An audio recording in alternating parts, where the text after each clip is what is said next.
Hello and welcome to the What's the Story podcast. I'm Jarlath Kyan. And I'm Victoria Houston. Each week we'll be focusing on the stories that matter to you. Stories about the people and places that make Tyrone so special. The What's the Story podcast is brought to you by the Northwest News Group, who also print our much-loved newspapers, the Ulster Herald, Strabane Chronicle and the Tyrone Herald. Enjoy the show.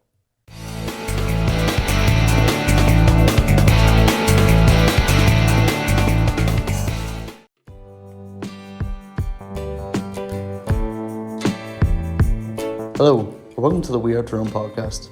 I'm Callum McGuigan, and this week we're going to be looking at O'Kane Park in Omagh as they celebrate their 60th anniversary. Growing up in O'Kane Park was good. Everybody sort of knew everybody. It began as a vacant site following the removal of a train line and rapidly flourished into a community of over 500 residents. On a Sunday, you knew what everybody was having for the dinner because you put your nose out through the back door and you could smell, if it wasn't chicken, it was roast beef. As part of their anniversary celebrations, I spoke with Mark McGrath, who was one of the first people to move into the park when he was just aged 4 years old. Early memories of O'Kane Park. I moved in as a 4-year-old in October 1965. Now, O'Kane Park was where the old site of the Bundoran line was. It closed in 1957 and freed up a parcel of land that became O'Kane Park. Now, the initial cost of building 79 houses in O'Kane Park was £163,000. As far as I mind, it was M.K. Kelly built the houses. So the first 3 roads of O'Kane Park were built let first, and then 66 seen the final completion of O'Kane Park. Now, the Dromore Road wasn't built to 1974 because we used the top road, as we called it, prior to that. So as growing up in O'Kane Park was good. So it was because we hadn't very much out that side of the town. There was no built-up area there. There was no shopping centres or nothing like that there. It was O'Kane Park was the country then. So it was.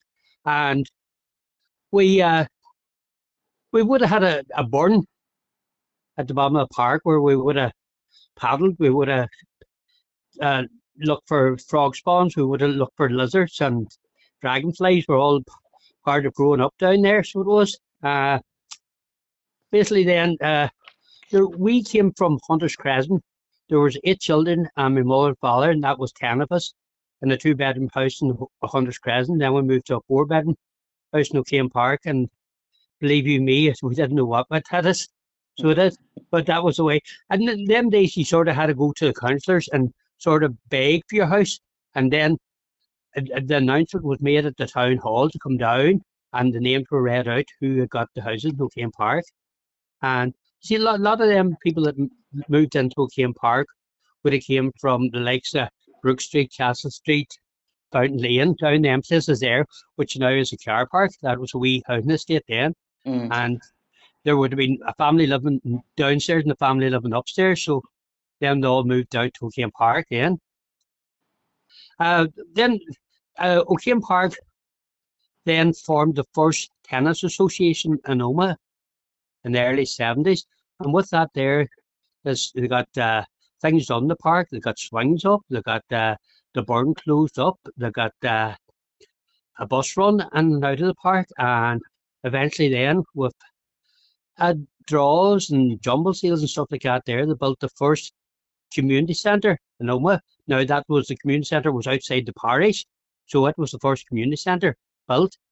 And the committee then, they run different things, events in there. They would have had discos, they would have had dances, JSTs, we would have had junior show times, stuff like that there.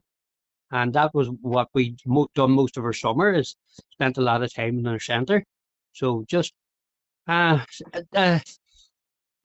the top of my head, it worked out one night was the amount of people in O'Kane Park was with children and mothers and fathers, we worked out about 520 people altogether. Today it's down to about 150, so it just shows the size of families that moved into O'Kane Park. I think there was one family, there were 16 in the family, moved into a 3-bedroom house, so Jesus. 8 house, that. You need 2 or 3 houses now for that sort of family. I know, everyone get their own rooms. Everybody get their own rooms. But we hadn't much. All we had was one TV, and that was it. Compared to now, there's TVs everywhere. There been one radio in the house, and then another thing that happened in the 70s was the motorbike era come in, and a lot of people would have bought motorbikes. The elderly, the ones in their 20s and 30s would have bought motorbikes, and that was a big thing in the early 70s, late 70s. So it was. So it was a great attraction. So it was. But hmm basically, that was what we had. The characters, everybody sort of knew everybody, and there's on a Sunday you knew what everybody was having for the dinner because you put your nose out through the back door and you could smell if it wasn't chicken, it was roast beef. Yeah. So it was because just the smell, and even Christmas time, the smell in the park was unreal because everybody was cooking. Everybody was cooking the night before and that morning and everything else, and you would have smelled the cooking all through the park. So it is not now that all go to takeaways or a restaurant or something like that. There's no going to a restaurant in my day, so it wasn't. No. So that's Like the McDonald's was said, and you have McDonald's, we said, you have KFC. That when O'Kane Park was first built in '65, uh, McDonald's wasn't even thought of then. McDonald's was a thing you seen on TV, and with the result then, your man Eugene Scallon, he wanted to build a shopping centre there, but he couldn't get plan permission. So it just shows you, way back in the '60s, what he was seeing, what was going to be built there was Yeah. going to be a shopping centre. So but O'Kane Park was in the country, so it was, and that was basically it. So it was, and just then Comore Park was built the early '70s, started the '70s, so it was. But we had tragedies in O'Kane Park, so we did. We had a young fellow was electrocuted, and a young fellow disappeared for 39 years, and the remains were found. There were 7 young people died in 40 years of O'Kane Park, which 20 years ago we established a memorial garden set up for these young people that died, and today, no, it's still there. So it is. So it has a plaque with their name and all on it. So it was part and parcel of 40 years of O'Kane Park. And through that, there we did do a book of the stories of O'Kane Park, where we interviewed people and recorded stuff and about life growing up in O'Kane Park and what people had to do to get their house in O'Kane Park. So it was all recorded as well. So it is. So that's part of the history as well, which is kept as well hmm for future generations. So it is. who were those? Well, who was that young cub that was missing? That was young Jared Slattery. He disappeared when he was 16 years of age, and he went to mass on a Sunday night, and they didn't find a body for 6 weeks later, but a body appeared outside Burndennet, where he had been washed from uh, River Stool down to Burndennet, and the body was that badly decomposed they couldn't recognise it, or they couldn't do any DNA or dental records because they hadn't any dental treatment done. So with the result then, the body was buried, and it took 39 years to actually establish where the body was buried because in them days, if nobody identified it, it was buried in a corpus grave. And All right. Yeah. so that was what happened there. So it is, and that was '74. At that time, the troubles were at their height, so they were, and people were disappearing left, right, and centre. So they were, nobody knew where anybody was. If they might have run away, or they might have cleared England or Dublin or something like that. There, we just don't know. But that's what happened. That young fellas with it. Mm. So his remains were found 39 years later. So they were. Um. What about that one that was electrocuted? Who was he? And that was a brother of his. Oh, right, He same family. Same family, same family. Two. He was electrocuted in 1971. So he was climbing the tree down at the bottom of the park, and he lost his foot and fell on top of the transformer at Jeez. 9 years of age.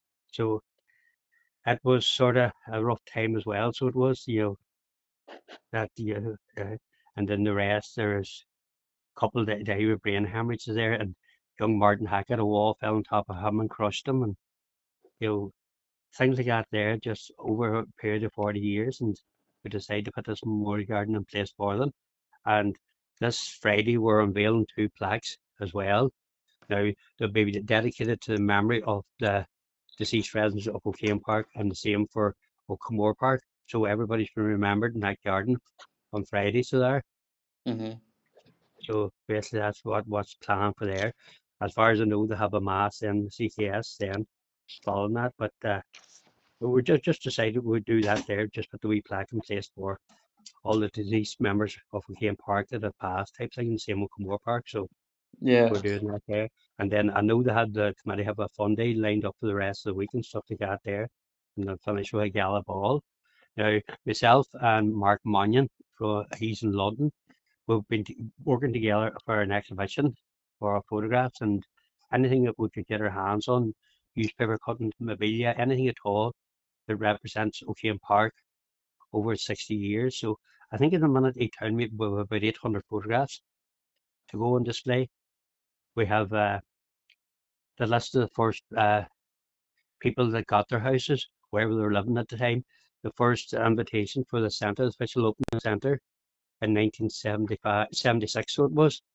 So that's 50 years next year. So that's just everything they got there. We had old rent books with different pieces that we've gathered up, news sheets and anything at all to do with the centre of the park we've gathered up and write-ups in the paper what way the park was, how they had to go through all the channels to get it, and where they were going to build it and many houses. But it was strange, 79 houses for 163,000.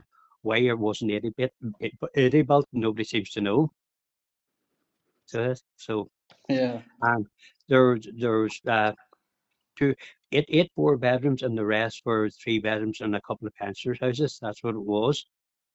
So that's, but I remember moving into O'Kane Park coming from Hunter's Crescent, and the smell of everything, just everything was new, and just arriving there as a 4-year-old. I remember my mother taking me up in a taxi with the rest of us out to O'Kane Park. So it is, Mm-hmm. you know. And I remember the stones on the road. There was no tar and nothing like that there. Just it was unreal to see you were moving into New Park, but you were just that young that you didn't understand really what was going on. But that's my memories of a 4-year-old going into O'Kane Park. Yeah. So, Say like just trying to get a bit of a color to it, like right. sort of if you can imagine like you put yourself back to maybe being sort of late teens. Yes. What would like a normal day in the park look like? Would there Normal be day. people out and about or? Just people out and about, or the green was a great place for football.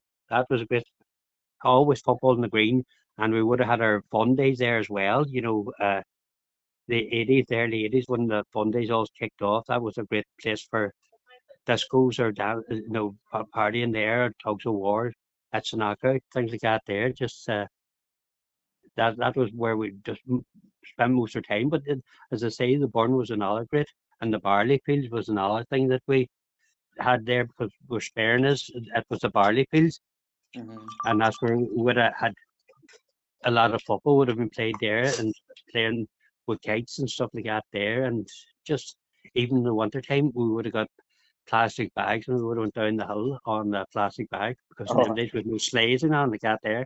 The same yeah. with Cumore Park, we would have used it as well for the snow times and things like that there. And just basically, and even a hill of any description in Cumore Park, we would have put water on it for to slide down it and stuff like that there. Yeah. So, but most of us all went to St. Pat's or St. Bridget's, so it was very close. We just went down the road or over the field where we were in school. We didn't leave it, have to leave at 8:30 or something, leave at 10 to 9, and we were in school for 9, that type of thing. So it is, so you knew you got that type of thing. Everything was so close, so it was. But in them days, you always knew when somebody had passed 11 plus, they always got a bike. They Oh, always got a really? bike. Yes, anybody past 11 plus, you seen them on a new bike, and that was you got the you were going to the village because you passed your test, you have a new bike. So that was You, the thing then. you can get a bike if you want to St. Pat's now. No,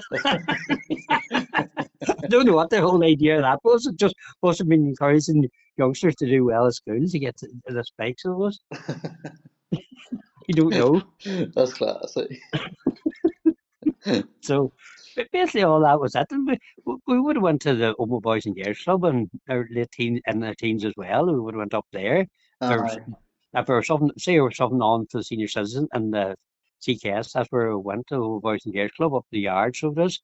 And there have been a lot of bands when it came out of O'Kane Park. I think the first band came out of O'Kane Park was called Stack, and there was only a couple of fellas, and they started this wee band, and they would have played at St. Pat's dance or school dance, and they would have done a wee bit of gigging.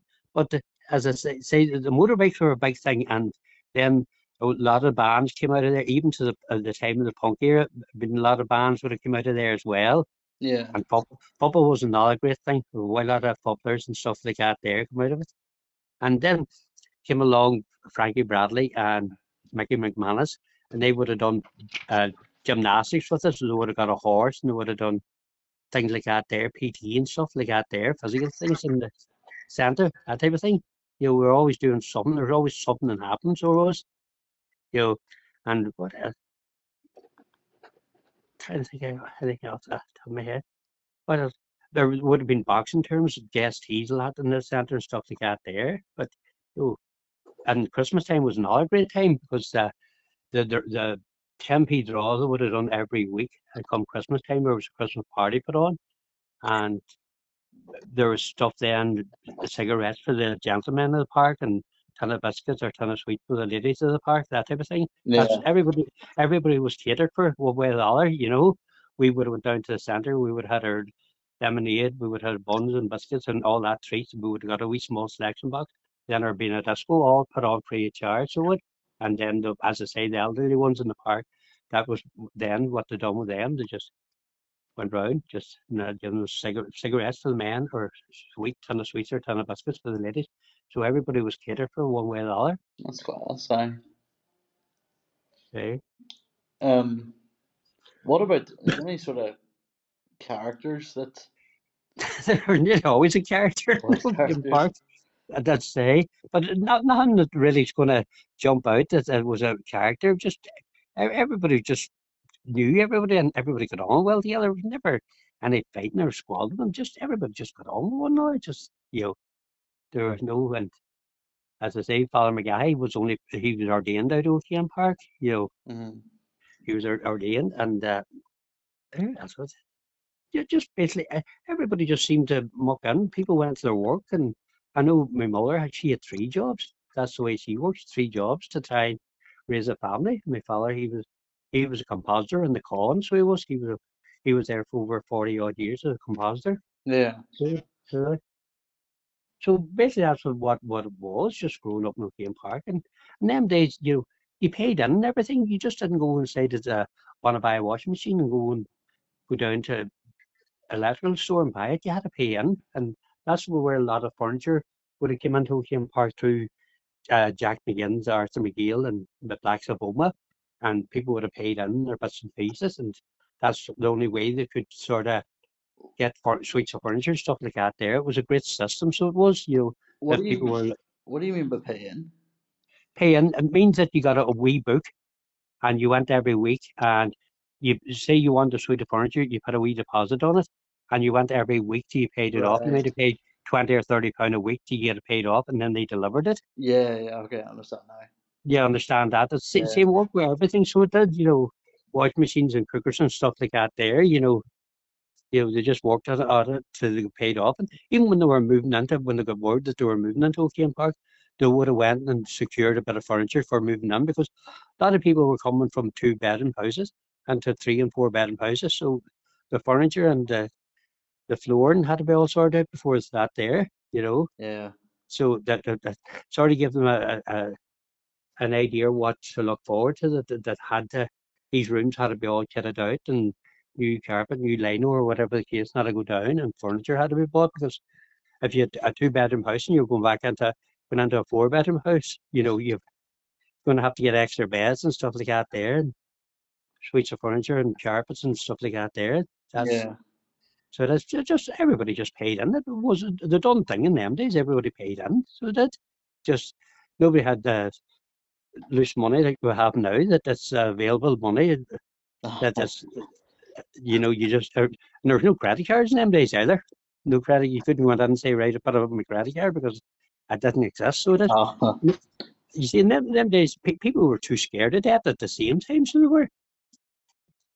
Yeah. You know, that I had to pay in and stuff like that. So that, and it wasn't just in O'Kane Park, it was all over. So it was, all the parks in Omagh, they would have been the same thing. Just people had to go and pay in and stuff. Just, just that ready cash wasn't available, so it wasn't. I almost think that's probably a better way than credit It cards was, now.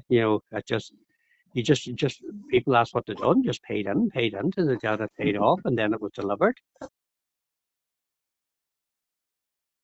What's the park like now? Has it still got that same kind of energy you're describing from being younger? Like, is there still It's families coming in and there wouldn't be the same amount of children there was in 1965. The families are now, as I say, there was 8 children of us, my mother and father. There was another family that was 14, another family of 16. There's nobody having them big families anymore, but there's still that wee bit of a community spirit there. Nobody would see you stuck, so they wouldn't put it like that there if you were in any bother at all. Everybody rallies round, so they just don't, just. But just everything has changed so much now because of the internet and mobile phones and Xboxes and all that. Everything has changed. You don't see as much children playing. You might see a bit of football, but all in that day, you don't see the same energy that we would have had growing up. So it wouldn't, because yeah, we knew when to go out and we knew when to come home, because you didn't have a watch or anything, but the street lights tell you had to come home, and you knew when your tea was in, because you would smell it. So you would put it like that. yeah. You would smell your tea. You would sort of know, or you would hear the news, or somebody would have a radio on, or somebody would have the TV, and you'd hear the news. This is 6 o'clock news. You knew then go home for your tea, and you knew when you went back out again, when the street lights come on, you knew to go home. That was Yeah. the way it was. So it is. But But our growing up in McCain Park was good. So it was. We were never bored. Put it like that. We always done something. Even if it was only building huts up in the barley fields or something like that. There, or robbing orchards was another great thing we don't love doing. So it is. you We put that tried on to the record, hey? rob and orchards was another thing. And gallon lemonade bottles was another great thing we done our day as well.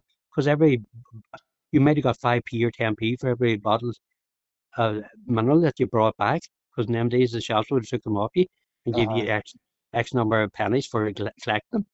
And at that time, Comore Park was being built, and there was a lot of lemonade bottles there because workmen were working away, and you just, as soon as they were finished or you went up, you would find the lemonade bottles might be sitting about, or it might just be the houses might have been still open. They hadn't got the last fixtures on the doors and windows, and you were able to lift all the lemonade bottles and go down to the Patsy Devon had opened a shop then in the 70s, so it is, and you were down to Patsy and or even down to John Miller or down to any part of the town, and they would have give you X number of pennies for the lemonade bottles. That was another way, Yeller and Muldy.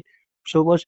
But when you were growing up, once you left school for the summer, you tried to get a wee summer job, even if it was only going to helping a building site or something like that. Where health and safety wasn't a big thing then compared to now. Uh-huh. You just went to a building site and say, I'm off for the summer. Have you any summer jobs? Everybody seemed to go and look for a summer job. So did. Even though it was only Gallagher and Spuds or something like that, or Ronnie Blade or something like that. Just always, you seem to always want to do something to try and gather up a lakh of pound because not everybody had money. So it didn't to throw around compared to now. But so that was the way we worked our summers, just gathering money like that there. And at the end of the week, if you might have had £2 or £3, or you mightn't even had that or a pound, but you thought you were rich, so you did. Read the sweet shop then. Then the sweets got a hammer and then because you were away buying sweets and lemonade and stuff like that there. The community centres, not as many tenants or not as many involved in it compared to 25, 30 years ago. Everybody would want to get involved, but that is sort of dwindled away now, so it is, because people are caught up in too much of their own things to do it in the evenings that it's hard to give that time, so it is. Yeah. It's just hard to give it, so it is. You know yourself when you're volunteered for things, there's not a lot of volunteers now compared to what it was. Everybody in the 70s, 80s, and 90s all mucked in together to bring things together. Now it's just left a few you sort that out because it's just people just haven't got the time anymore. So they haven't got that thing called time. It seems to, it's just the fast pace of life that we've changed in the last 60 years. Everything is so fast now. Even a summer then seemed to last forever.